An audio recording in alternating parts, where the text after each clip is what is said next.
newspapers. Probably heard old Mrs. Logan had some important historical quote today. Well, I'm going to disappoint you. I don't really have much to say anymore. I think I'm rather coming to the end of my life.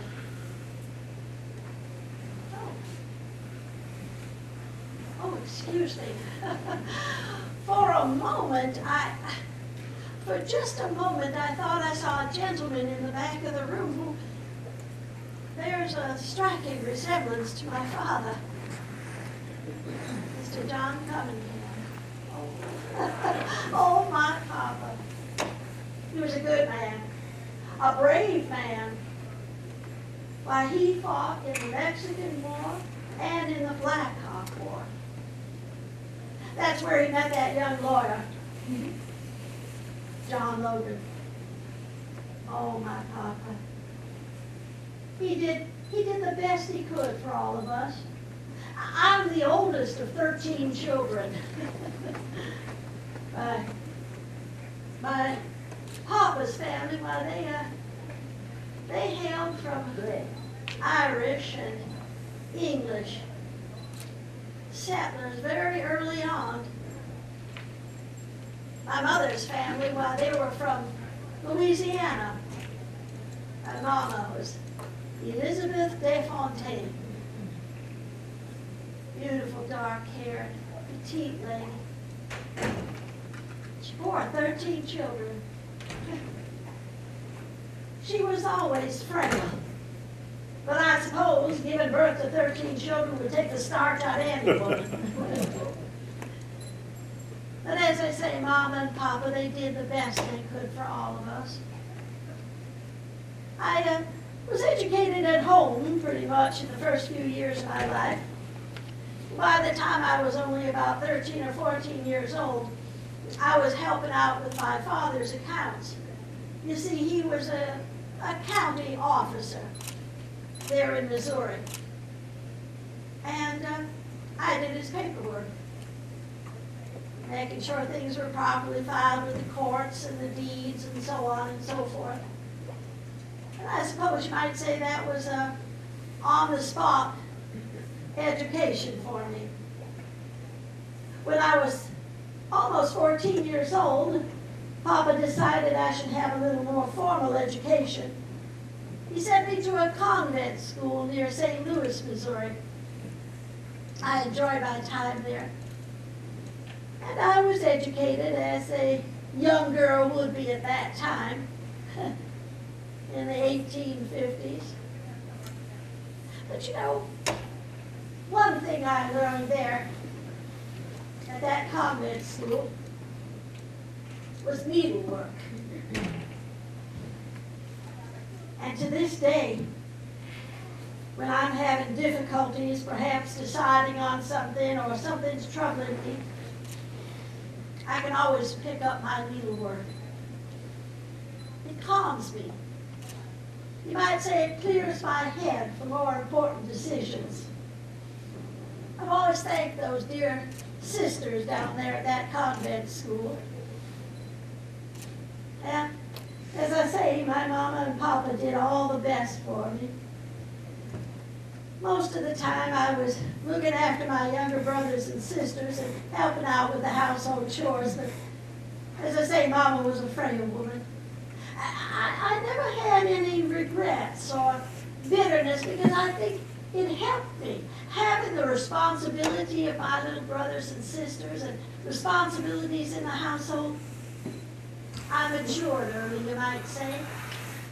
And I understood what it was like to be of a help to others, to make their lives a little more comfortable, a little easier.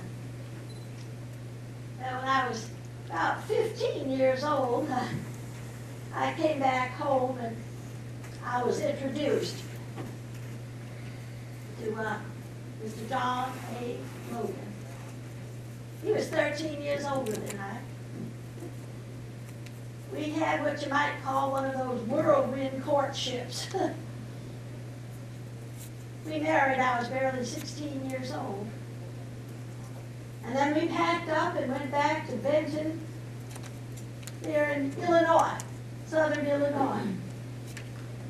John hung out his shingle as an attorney at law. And you might say I became his assistant.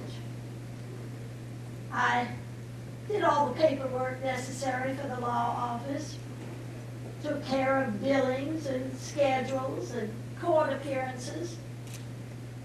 And from that point, I began to read the law with John, researching the law books when he had a case. I was the one who would do the research and make the notes for him. Sometimes even having to write up speeches presented to the jury or to a judge. You might say that we became one. One in our ambitions, one in our outlooks. And before too long, we would have a son. Just about 14 months after we were married, our little boy, John Alexander Logan, was born. He was a beautiful little child, lively, handsome. He died within a year. I was just about 18 years old then. I blamed it on myself. I said I really didn't understand perhaps how to take care of a new baby, and I may have made mistakes along the way. I never forgave myself. I grieved, and the pain was sometimes beyond control for me. But I kept telling myself, Mary, you're only 18 years old. Surely you'll have other children. Not that we could replace that beautiful child, but we would have more children to comfort us. And again, I kept busy in the law office. Before too long, we would have another child, our little daughter. Also Mary, but we always called her Dolly. Her papa named her that because she just was a perfect-looking little baby girl. She's given me a great deal of joy over the years. Well, John, he was interested in politics. It was evident to me very early on that he would become involved in politics, get himself elected to something.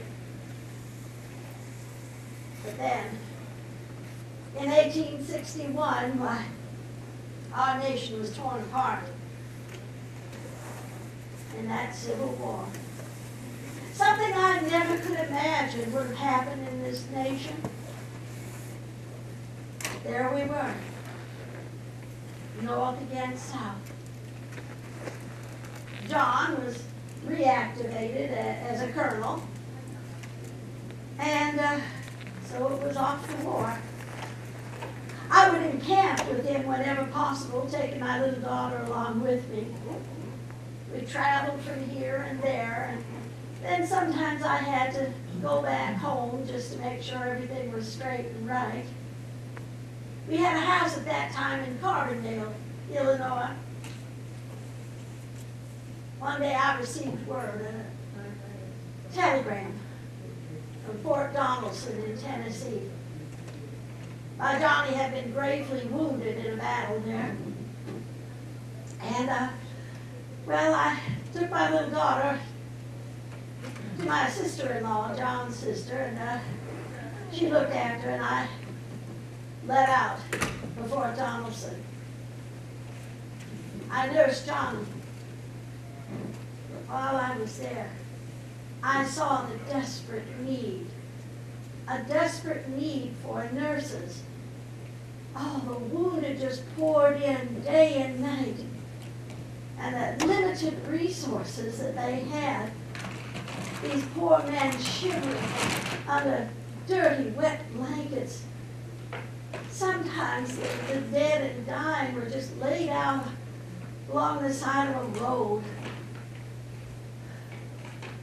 Well, I took it upon myself to raise some funds down in Cairo, Illinois. I raised enough funds, going literally from door to door, to get a hospital going for those wounded men coming in. Well, we did everything we could. Ladies from all over the county down there in Cairo, they were making quilts out of just scraps and scraps. Pretty soon, our hospital began known as the Stripe Hospital for all the different stripes that were used in those quilts to cover those poor sick and wounded men. I learned a considerable amount while I was down there at the hospital in Cairo. I learned the proper tending of the wounded. I was even taught how to help administer chloroform during the surgeries. And I assisted many a day in horrific surgeries to try to mend bodies torn apart in this war. Again, it's no regret, and I'm not here to be blowing my own trumpet to tell you how wonderful old Mrs. Logan was. But it was, I saw the need. I saw a need. And I knew that I could fill that need. I could help those men. Well, that war, that ended up in 1865. We settled back down in Carbondale. We built a house there. Nothing pretentious, just to keep a roof over our heads. And pretty soon, John was going to run for the United States Congress. You see, he had been a member prior to the war, but had resigned the position and was running again for that same spot, Congressman at Large from Southern Illinois. One occasion, I happened to be visiting with my sister there, sister-in-law rather, in Cairo. And a fella came into town, and he had a fine set of mules pulling that wagon, and a fine wagon. And he had a big banner on the side of that wagon, touting the fellow who was running against my John. And oh, this man, why, he was boasting and saying, oh, that Logan fella, he just wants to shake that bloody shirt in the air. Tell us what a great man he was during the war. We want to get past the war. It's over. We don't need Logan in the Congress to be waving a bloody shirt at us to tell us what a wonderful job he did. Well, I went to the man and I asked him, I said, well, do you know this Mr. Logan fellow? He said, no, I've heard enough about him. I pointed out that I didn't think he knew anything about Mr. John Logan. And I proceeded to tell him all about Mr. John Logan, and finally the gentleman said, well, if I didn't know better, you must have been married to the scoundrel. And I admitted I was married to the scoundrel. I was indeed Mrs. Logan. The fellow said to me, he said, well, you know, I will bet my 2 mules and my wagon that this here John Logan is not going to win this race. He couldn't get a vote if he were out buying them at the saloon. I said, well, sir, I shall take that bet. And believe me, Mr. John Logan will be elected. Well, election day came and everybody lined up. And by nightfall, it was pretty evident that Mr. John Logan was back in the Congress. The following day, that fellow with those 2 mules and that fine wagon, when he came back into town looking for Mrs. Logan. He handed the mules and the wagon over to me, and I thanked him. And he went on his way, walking back to his farm. I knew that man couldn't afford to bet those mules and that wagon against John. The following day, I packed up those 2 mules, took my horse, tied it to the back of the wagon, and went out to the fellow's farm. He was quite surprised to see me. Well, I told him, I said, you know, I gave it some thought. I'm going to assume since you voted for my husband and helped him win that election, it just didn't seem right to me that I should keep these 2 mules in this wagon. Man begged me. I knew deep down that man couldn't run that farm without those mules in that wagon. Yeah.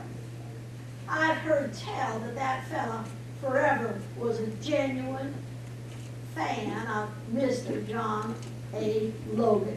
Said he'd vote for him no matter what he'd run for. One day I happened to run into him there in Carbondale, and he remembered me, and he said, I'm going to tell you this, Mrs. Logan. If you ever run for president, I will be voting for you right away. Oh my. Well, I don't know if that day had ever come that I'd be running for president. But I knew that man couldn't afford that bet. Well, John was in the Congress again, and we were in Washington. We had rented a small house there in Washington. I didn't spend much time there at that point because I had my little daughter, and then soon enough we'd have another son, John Cunningham. John Cunningham Logan. Fine boy. Well, I spent most of my time back in either Cairo or in Carbondale, and sometimes going down to Missouri to see my family. But John, he said he needed my advice all the time, and it was too slow to have the mail, but he sending him a letter on an important occasion. So I went back with the children, and I stayed there in Washington with John. You know, you learn a lot when you're exposed to sort of the underpinnings, if you'll excuse the expression, the garments underneath, the petticoats and so on, the underpinnings of Washington. You learn an awful lot. And again, I was pretty much John's assistant in those days in the Congress. Oh, and they were fine, heady days. And John, while he was doing very, very well, made himself a real name for himself in Illinois. Before too long, it was presented to him that he should run for the United States Senate. Well, I was ready for anything. You see, you have to have intelligence. You have to have moral fiber to run for office, but most of all, you have to have ambition. And I don't think there was anyone who was more ambitious for her husband than I was. Well, there's a few ladies I could mention. Oh, it was a fine time. But you know, I think back in those days of the war. We would go to Washington on occasion.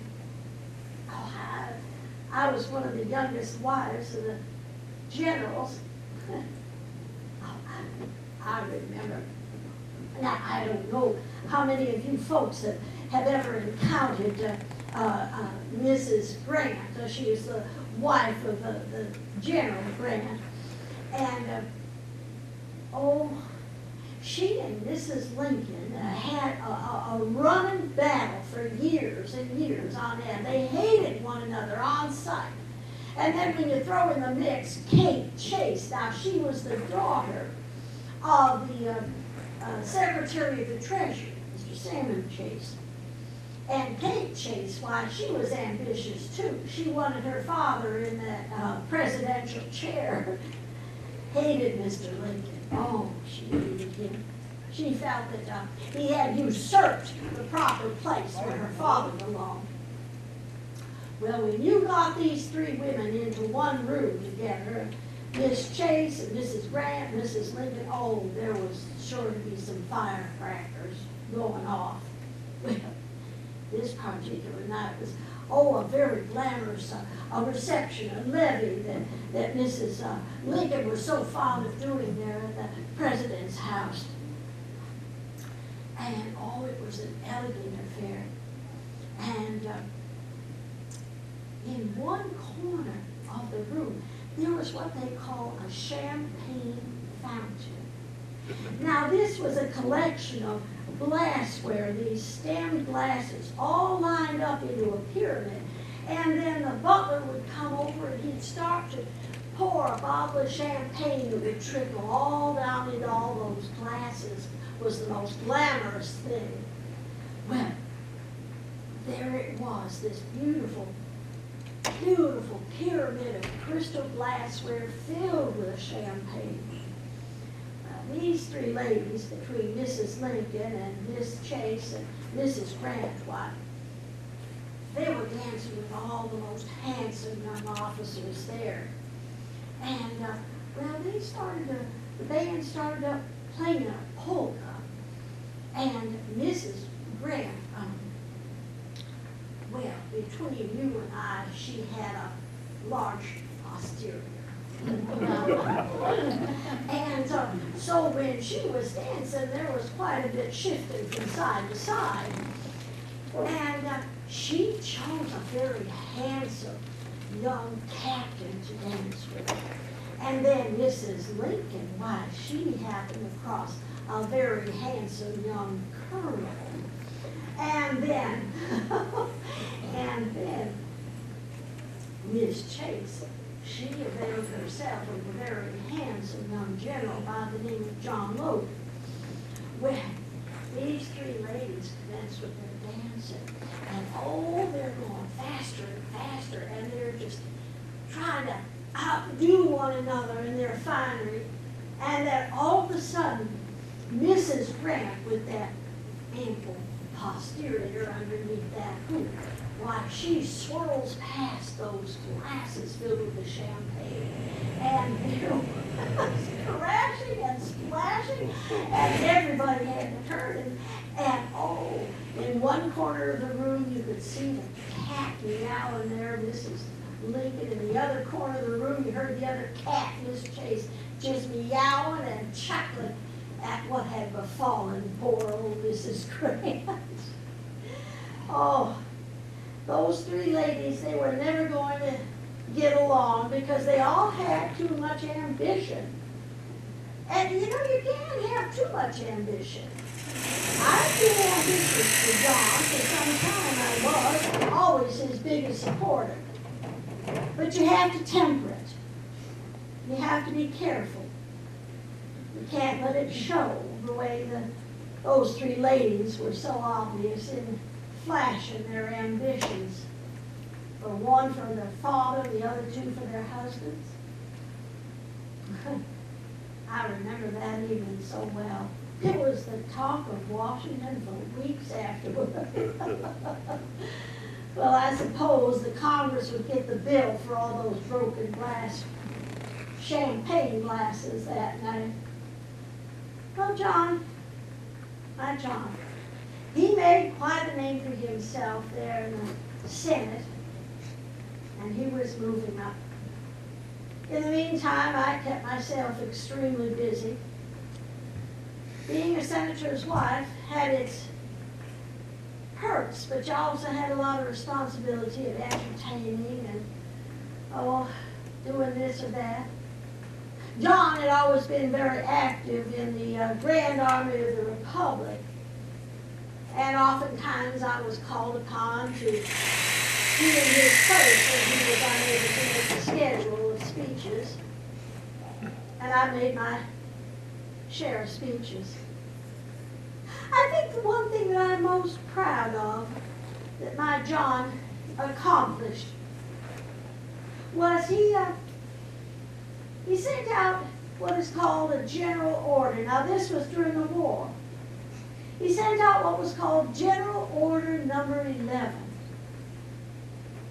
designating a day in May that would be called Decoration Day, in commemoration and memorial of all those men who've given their lives. It wasn't waving that bloody shirt. It was commemorating these men who had given that last full measure of devotion. I wrote that order. I often wrote John's speeches, even edited bills that came through while he was in the Congress and later in the Senate. I had such ambition. I also had been very busy in the American Red Cross. A dear friend of mine had started that up, Miss Clara Barton, an absolute saint of a woman. She had worked so hard during those years of the war. Eventually, I would take over her position as president of the American Red Cross. I did that a few years ago, in 1904. I've always been very proud of it. I've always been proud of the fact that I've continued John's work in the Grand Army of the Republic. Yes, I continued his work. As I was saying, I've been ambitious, and I saw my husband in that presidential chair. And the time would come. The time would come when John would be set forth in the nominating process, Democrat Party. It was up in New York. And it seemed as though he had a very good chance of being nominated for the presidency. That was back in 1880. My John was destined. I knew he was destined to be the president. The committee at the convention saw things differently. They were convinced that the nominee should be Senator James Blaine of Maine. In my opinion, probably one of the most immoral and corrupt men who ever sat in the Senate. My Johnny. He said, no, I will refuse. If that's all they see, that I can be the vice president, then I don't want anything. He'd always been very impetuous in his decisions, and always sort of just going off, flying off the handle, as they say, shouting and making promises and threats that he couldn't keep and didn't mean. It took everything I had to rein him in, to pull him back from that cliff before he went right over the edge. The night of that convention, he was all ready to march himself right into that convention hall and begin cursing and screaming and shouting that he would not take the position of the vice presidency. And believe me, it took every ounce of strength I could muster. I got him calmed down. He sat down. I wrote him an acceptance speech for the vice presidential nomination.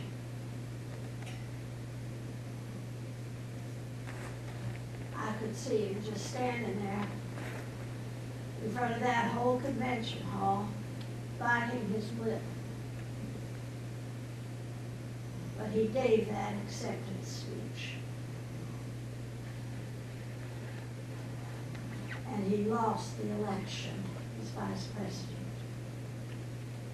Blaine was defeated, of course. But it struck my Johnny. He was never going to be the same. You see, he'd never lost before. He'd never lost. All through that dreadful war, He moved on up to being a general. He came back to the Congress, re-elected in the Congress, re-elected in the Senate, and suddenly,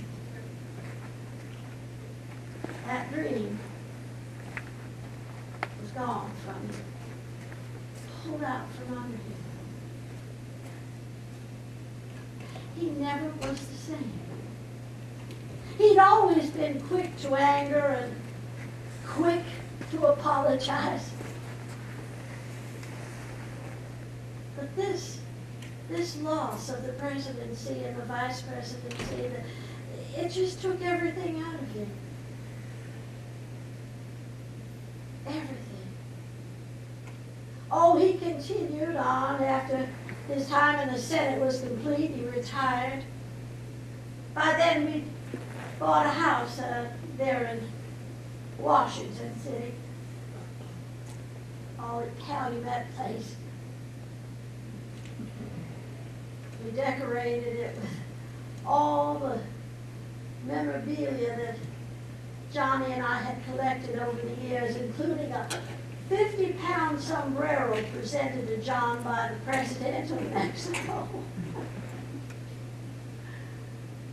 But John, he wasn't satisfied. He would just mourn the loss of that presidency.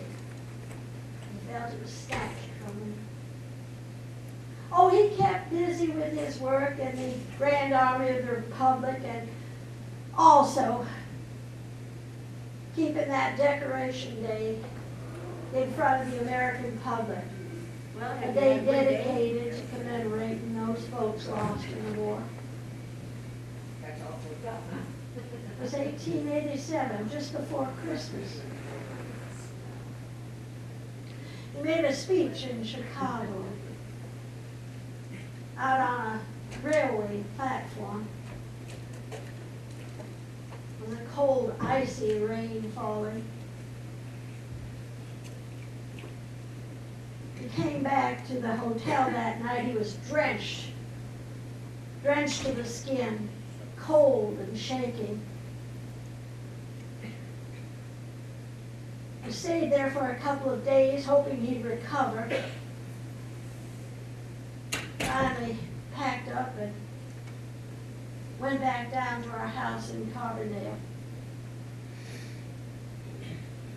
He had a relapse the very next morning. Ran a high fever, shaking. Doctors, they came in and said he developed pneumonia.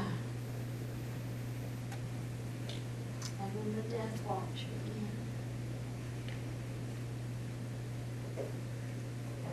He died just after Christmas that year.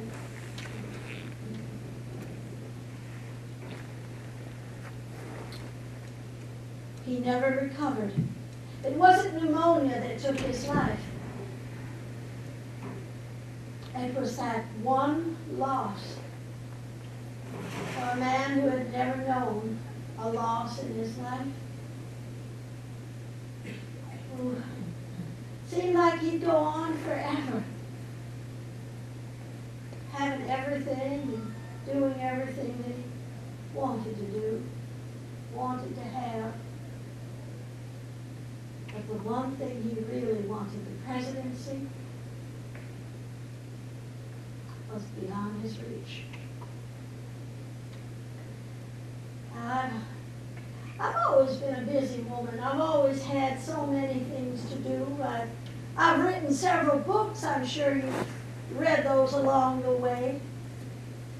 A few years ago, I became involved in what they call this suffragist movement, the votes for women. I've worn this sash on occasion right on the streets there of Washington. I was one of those obnoxious women who paraded back and forth in front of the president's house, irritating poor old Mr. Wilson. Tomorrow is Yeah. But no, I usually have at least 3. Women have achieved that. We now have the right to vote. Maybe sometime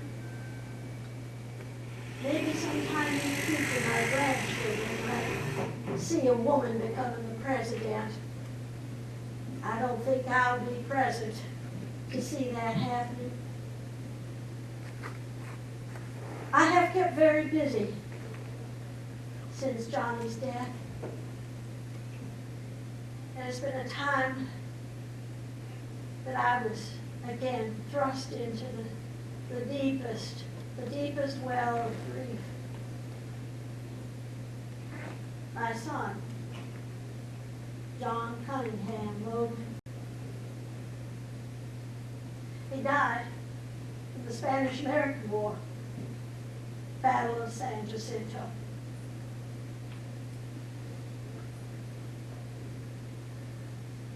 I have never recovered from the loss of another son. My treasure has been my daughter, Dolly, and my grandchildren. They have kept the spirit of my Johnny, my General John Logan. They have kept it alive.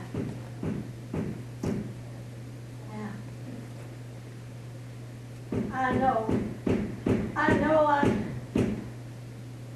having my regrets and my sadness and my joys. Not a young woman anymore.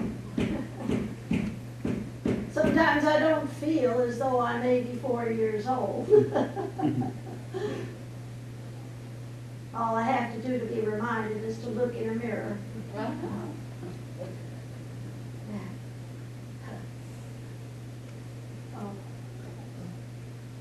That's peculiar.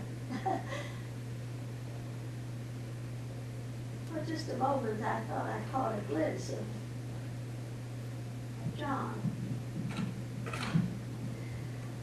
Perhaps at this point in my life, my vision is playing tricks on me again. Well, that's peculiar. I seem to have only one appointment for today. Usually my schedule is filled with one thing or another, but for some reason all I've written for this day is the date, February 22nd, 1923. That's today's date. I don't know why I would make a note of that. John, that is you. John, yes, you have been waiting. Oh, John, I don't need anything. Are you sure I don't need anything with me, Johnny? Oh, John, just wait for me.